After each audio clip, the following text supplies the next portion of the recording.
Различни бројки во различни медиуми ги збунија денеска граѓаните на Кочани, бидејќи според едни бројот на новозаразени е 3, а според други дури 13.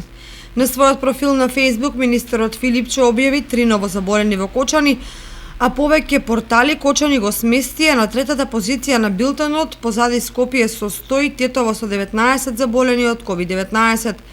Инаку во последните 24 часа во Македонија се регистрирани 156 нови случаи на заболени од COVID-19, а резултатот е добиен по изработени 1227 теста. Со ова, вкупниот број случаи на зараза со новиот коронавирус во Македонија достигна 4820, излекувани се 1865, а починале 222 лица.